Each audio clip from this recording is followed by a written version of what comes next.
Hello, I'm Sean and you're listening to The 3-Month Vacation.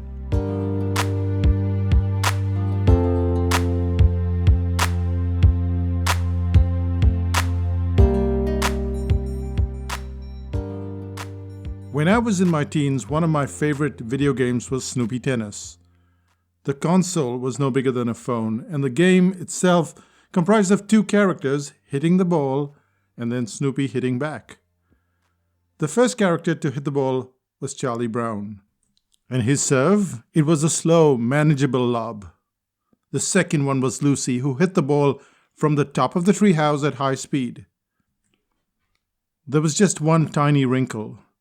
The console I held in my hand was severely cracked in the middle. Hence, you couldn't see where the ball was coming on the screen for at least a few seconds. By some coincidence, when Lucy hit the ball at astonishing speed, the ball would hit that cracked zone, and Snoopy would have to swing his racket blindly. Except for the fact that the experience wasn't blind at all. Deprived of those visual cues, I and Snoopy found that we could be under pressure and still listen to the sound of the ball. Beep, beep, beep, swing, and you've got another point.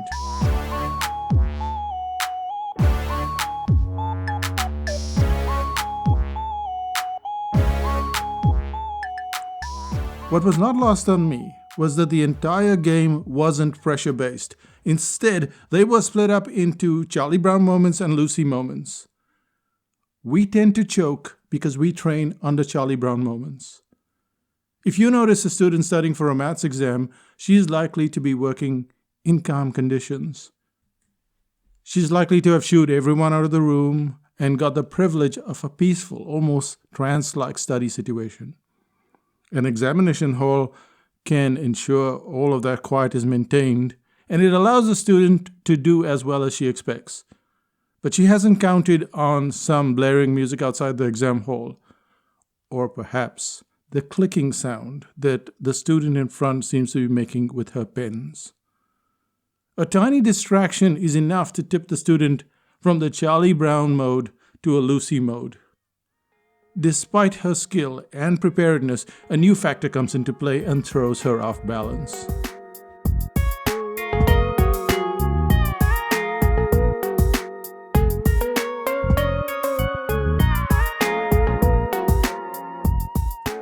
We understand the need to prepare ourselves for the unexpected, but it isn't very practical, is it?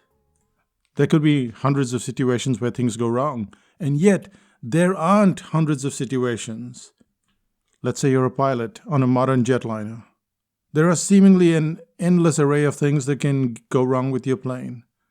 Yet, as a pilot told me, I could be halfway across the Pacific and still be able to get back to land. He and other pilots I spoke to suggested that there are likely to be instantaneous and unrecoverable situations. However, most pressure points are relatively well documented. It is interesting to note that a pressure moment is not more stressful than a non-pressure moment. Hence, let's say you have to give a presentation. You'd have a series of pressure moments. If you were to plot the elements of a presentation, you'd be likely to run into a whole bunch of bottlenecks. Some of the issues at hand would be picking suitable graphics, the sequence of the presentation, the design of your slide set, and maybe the timing of your presentation. But once that slide set is in place, then you have other pressure things to deal with. You'd have to work on the first 5 minutes, definitely the pacing of the last 5 minutes. You'd need to know what you're going to do if half the audience got up and left. Or maybe someone stood up, asked you all irrelevant questions or challenging questions, or even heckled you.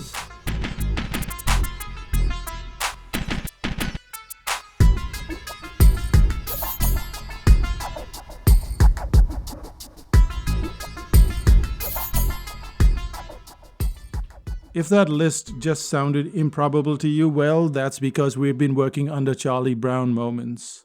Charlie Brown moments, lots of them, and not enough of Lucy. And in the game itself, Lucy didn't show up once and then disappeared. She showed up repeatedly, which means that you have to be prepared on many fronts.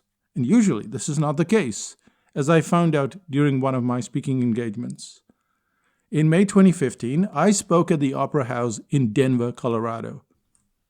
Earlier that week, I had completed a series of workshops on the East Coast and the West Coast of the US. Somewhere along the way, I got a nasty cold, which led to me losing my voice. That was my first Lucy moment. I've made many presentations over the years. I've made presentations in front of large audiences. I'm comfortable with both the presentations, the audiences, the bright lights, the stage. It's not something that scares me anymore.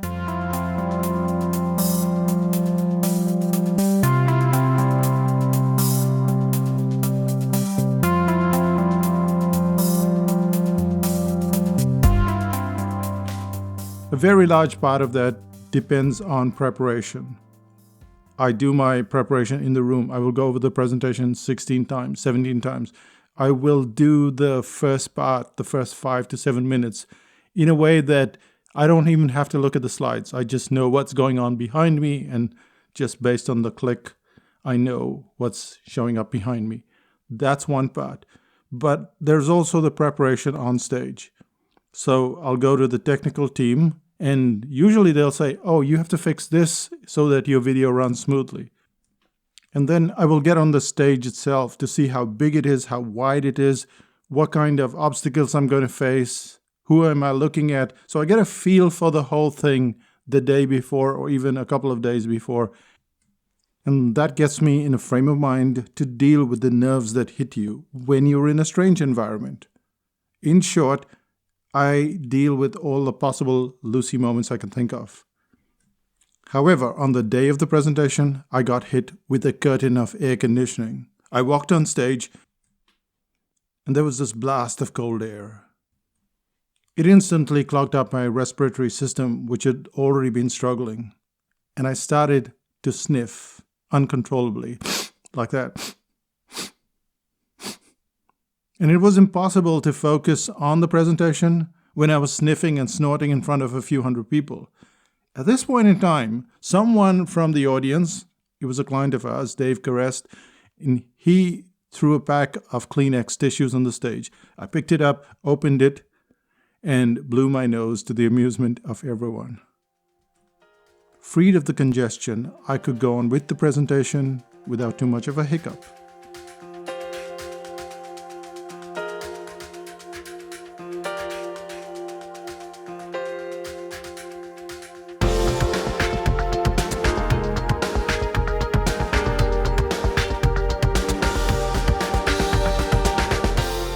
We choke under pressure because we aren't preparing ourselves for when things go wrong. If just one thing goes off course, it's enough to derail our momentum. However, having a series of Lucy moments means that you may feel that you simply can't recover. And there are practical ways to go about putting Lucy moments in place. Here's how we do it on our courses, for example. The part where most writers get derailed is the back and forth movement. They write, erase, edit, write, erase, edit, write, erase. And therefore, they find that they've covered very little in the time that they have. Almost every writer assumes, wrongly, that their work isn't so good. So they go back and try to fix it and edit it. And this constant editing causes them to slow down to a crawl. In effect, they're experiencing a string of Lucy moments. The way around this problem is to give them a fixed time for the assignment. At first, the learner can't comprehend how they'd be able to complete an article to their satisfaction in such a short amount of time. They feel they need more space to write and to edit. Yet, it's this write and edit that is precisely the problem. And they're going to face this at the end of the course. If they don't learn to write within a fixed amount of time, they'll finish the course, and then they'll take hours, if not days, to complete their work. As a result, they'll choke, they'll give up writing, and then they'll believe that they're not good enough.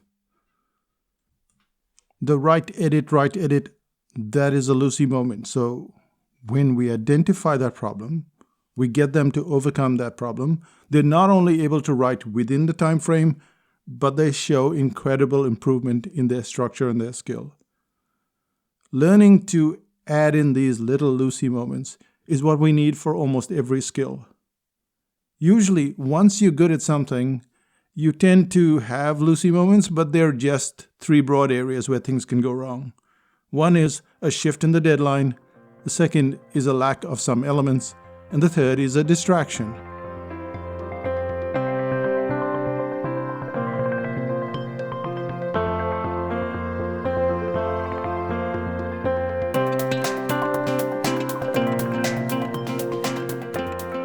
So let's say you're a professional chef.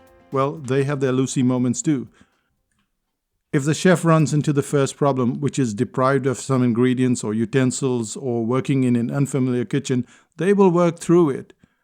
If they have a shift in the deadline, they will also manage to put out the food just as well and in a reduced amount of time. And finally, there could be a distraction. There are lots of things that would distract someone working in the kitchen. When you're already quite adept at doing something, you can manage quite well. I'm recording this podcast, for instance, and it's 4 a.m, and things can go wrong.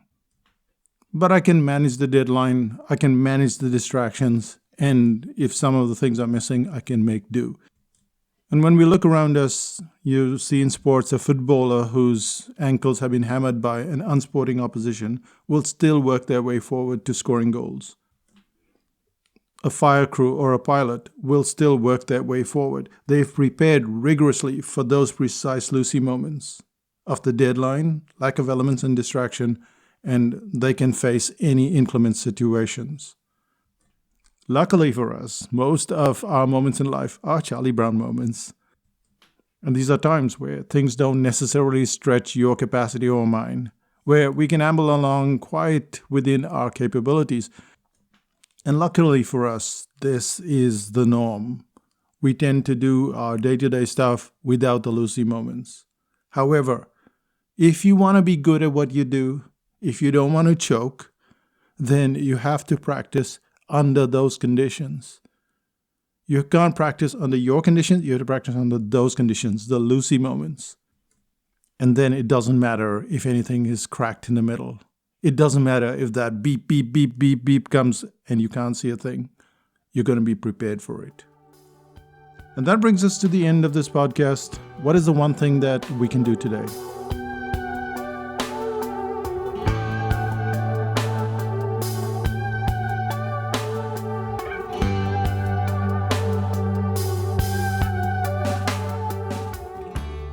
Not surprisingly, the one thing that we can do today is to practice under the conditions that we're going to be in. So if you're going to be playing basketball with a bunch of people, well, you're not going to be practicing alone. You're not going to be trying to get that ball in the hoop just standing there with no one rushing you. So you've got to practice under those conditions. Your conditions might be a lot of people crowding you in, or it could be that you've got a deadline, because most of us have deadlines and we have to turn out stuff within those conditions. You have to determine what are your Lucy moments, and that's the one thing that you've got to figure out and practice, and that's how you get better at it. And now it's time to find out what's happening in Psychotactics land.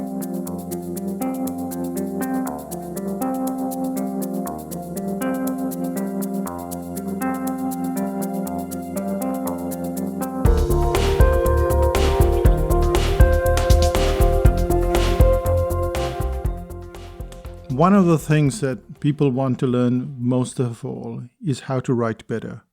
Because when you can write, you not only can write articles, but then you can write reports, you can write a book.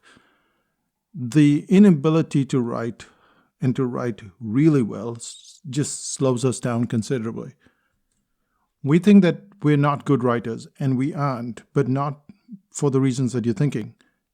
The problem is the structure. It's the map that gets you from one end of the article to the other.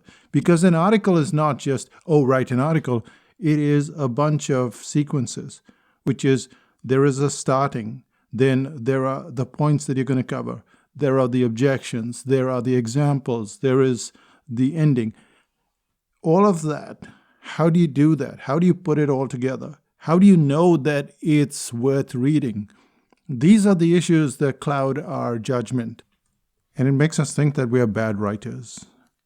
No, we don't have the structure that enables us to go from one end to the other in a determined time, under chaos conditions, under pressure situations. And that's what the article writing course is all about. It gives you that structure bit by bit and allows you to go layer by layer so that you become an exceptional writer. The home study of this course will be available, and there are just a limited number of copies. If you're thinking 100 copies, no. 50 copies, no. Instead, there are just 25 copies, and you have to be in the waiting list to get there. So go to psychotactics.com/AW goodies. That's AW for article writing, and you'll get goodies as well. That's AW goodies. So go there and you'll get goodies. And also the chance to be on the waiting list, because that's who we send out the information to, where you can sign up and buy the product. That's the first thing. The second thing is 5000 BC is the membership site. And you're thinking, why would I need to be part of a membership site? I don't go to forums. I don't do any of that stuff. And I think that one of the important things is that we don't have coaches. When you look at someone like Roger Federer or some Olympic star, what you're going to find is that they have coaches. And the people that struggle usually don't have coaches. They're trying to figure out everything by themselves. And they make a horrendous number of mistakes over and over again, and then they think, oh, it's me. Yes, it is you, but it is because you're not finding a resource, a community, a group of people that think like you and are willing to help you. And that's what 5000 BC is all about.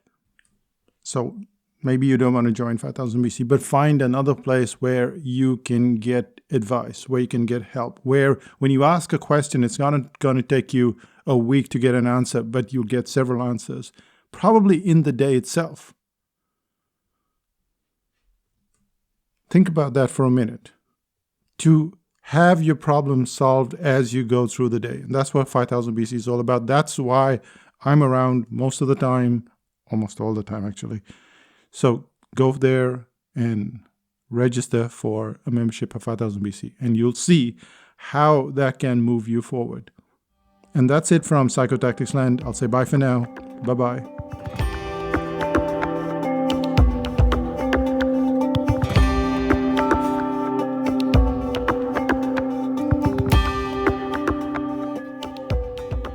Still listening? I drive the Tesla, and I drive most of the journey on automatic. So I just put it into auto mode and the car drives itself. Which is to say that it's always a Charlie Brown moment on the motorway, on the freeway. There are no people, there are no animals, there's nothing to slow down the car, and when it slows down like a human would. It's when you get off the motorway onto the side roads that you run into this Lucy moment. When I first started driving, I noticed that the car would stop at any bus stop. In New Zealand, we have a lot of bus stops, and we have these little boxes, like rectangular boxes, painted with a yellow marking around the bus stop. And the car sees that and it stops. Or if it sees a cyclist or a person, then it just stops. And it stops suddenly, and Renuka's head goes boom, boom, boom against the seat. So I've had to learn to avoid those Lucy moments, because that's what the car does. Some of the things like the bus stop problem has gone away, and lots of the problems have gone away. But when I see a person, I know that's a Lucy moment. And that's because when you go through this kind of progress, you only have to kill one person on the road for all of that progress to go back 20 years. So the car understands that Lucy moment, and it takes no chances. It prepares you for it, even if Renuka's head goes boom, boom, boom. But it doesn't happen, because now I'm prepared for it. That's it from Psychotactics, and we'll see you in 5000 BC. Bye-bye.